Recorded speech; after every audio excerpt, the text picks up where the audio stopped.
I got a problem and I that you could solve it tonight, because it's the eve of Christmas and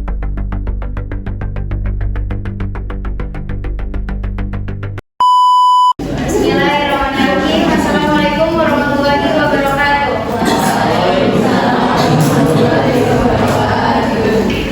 Selamat pagi, salam sejahtera bagi kita semua. Sebelumnya saya ingin mengucapkan terima kasih kepada yang terhormat Ibu Lela Elvira SEMM selaku dosen mata kuliah bank dan lembaga keuangan, serta saya berterima kasih kepada teman-teman saya yang telah hadir pada hari ini.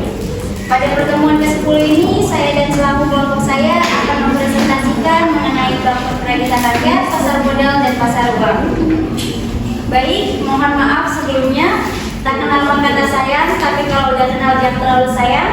Jadi, perkenalkan saya Lisa Puspa Ramadan dengan NIM 6424 dan anggota saya. Perkenalkan, nama saya Puja ini dengan NIM 6424. Perkenalkan, nama saya Marciana Kristiana Ome dengan NIM 642412. Perkenalkan, nama saya Nadila Fatima Azizah dengan NIM 6424. Perkenalkan, nama saya Ratu Ayala dengan NIM 6424. Baik, terima kasih. Selanjutnya materi pertama akan dibawakan oleh baik, di sini yang pertama tentang bank perkreditan rakyat. Buku nomor 7 tahun 1992 yang mengatakan bank perkreditan rakyat adalah jenis bank yang tugas utamanya melayani masyarakat dengan menerima simpanan dalam bentuk tabungan dan deposito berjangka. Deposito berjangka itu uang yang disimpan dengan waktu tertentu dan hanya bisa diambil untuk pembuangan. Selanjutnya, biarlah usaha DPR.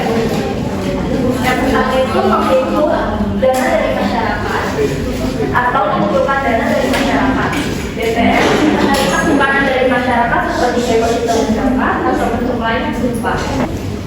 Yang kedua, memberikan kredit atau memberikan pinjaman. DPR memberikan pinjaman uang kepada masyarakat atau usaha kecil yang memang membutuhkan modal juga untuk membiayai usaha berdasarkan kredit kecil. DPR dapat memberikan pembiayaan kepada nasabah dengan sistem bagi hasil sesuai aturan pemerintah. Pengelola uang juga baik, DPR bisa menempatkan uangnya dalam bentuk sertifikat bank dan sertifikat deposito atau tabungan bank lain untuk pengelolaan yang lebih aman. Selanjutnya, Jadi setelah mengetahui kegiatan yang dapat dilakukan oleh BPR dilarang untuk yang pertama menerima simpanan berupa giro dan diikutsertakan dalam lalu lintas pembayaran. Jadi BPR tidak boleh membuka simpanan dalam bentuk giro. Yang kita ketahui bahwa simpanan dalam bentuk giro memiliki fasilitas penarikan berupa cek, sedangkan pada BPR tidak memiliki cek. Selain itu, BPR juga tidak diperkenankan ikut dalam lalu lintas pembayaran seperti transfer, clearing, dan sebagainya. Oleh karena itu, kalau kita ke BPR, kita tidak dapat melakukan transfer uang. Yang kedua, melakukan kegiatan usaha dalam valuta asing. Valuta asing antara lain itu merupakan mata uang asing negara asing. Jadi di BPR tidak bisa menukarkan mata uang asing ke dalam bentuk rupiah, karena BPR tidak melayani jasa dalam lalu lintas pembayaran.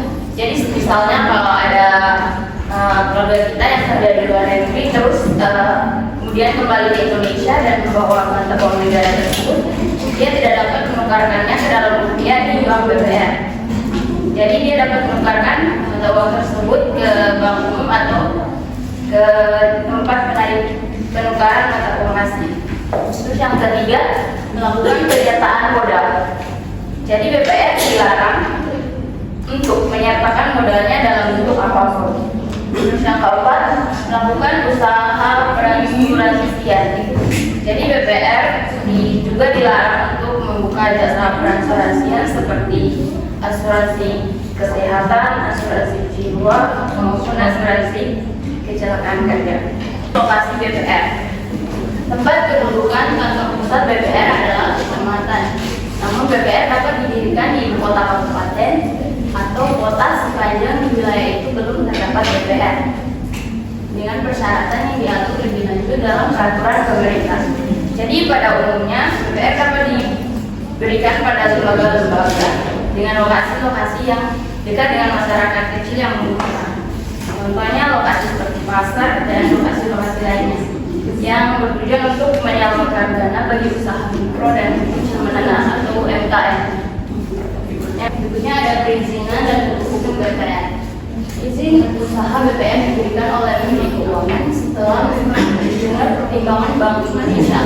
Sedangkan hukum BPR yaitu perusahaan daerah, operasi, perseroan terbatas, dan bentuk lain yang ditetapkan dengan peraturan daerah. Sekian saya. Selanjutnya ada hukum DPR.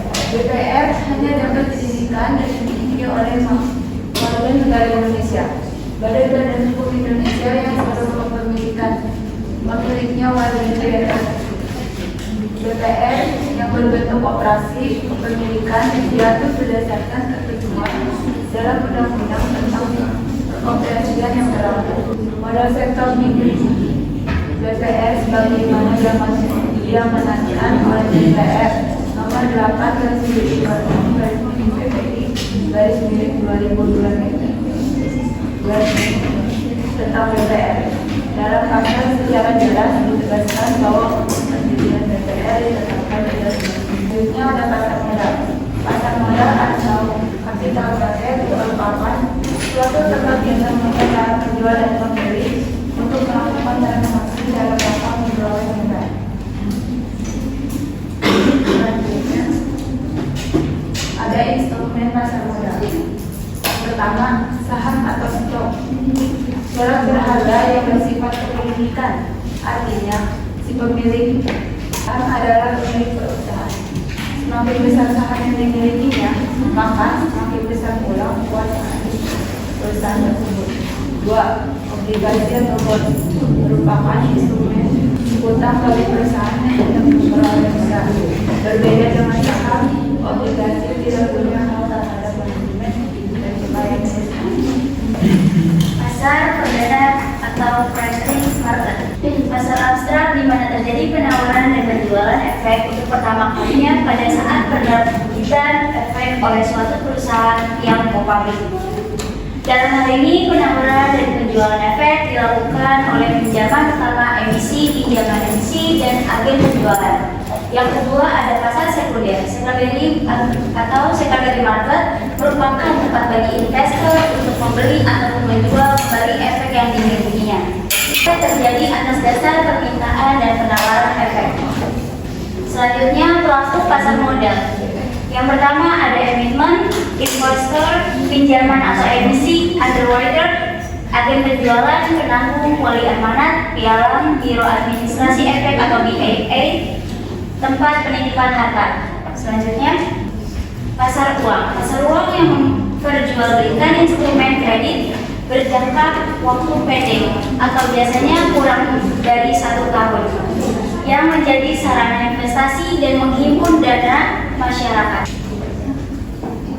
Sejak berlakunya Bretton Woods System pada tahun 1974 dikenal 3 macam sistem penetapan kurs falas atau forex rate, yaitu 1. Sistem kurs tetap atau stabil fixed exchange rate system. Yang kedua ada sistem kurs pengembangan floating exchange rate system. Yang ketiga ada sistem kurs terkait yaitu atau paget exchange rate system.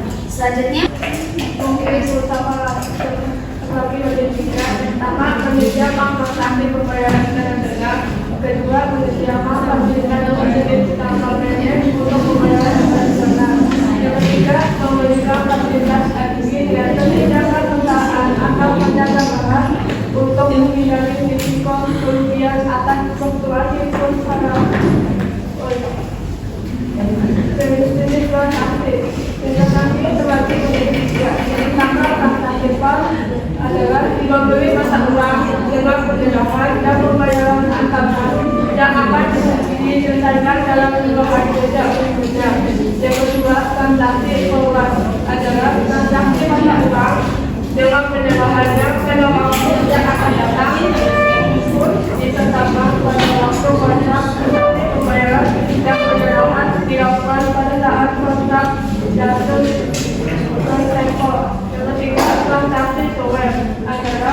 pemberian dan penjualan secara bersamaan sejumlah tertentu mata uang dengan tujuan tambah valuta penggunaan yang berbeda. Sekian, terima kasih.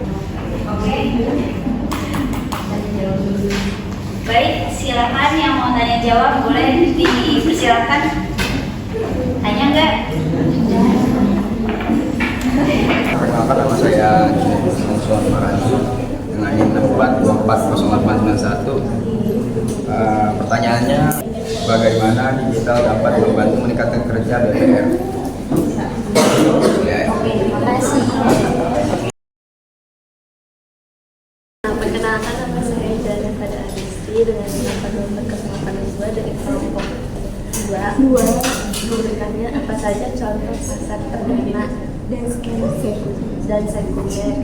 Baik, terima kasih.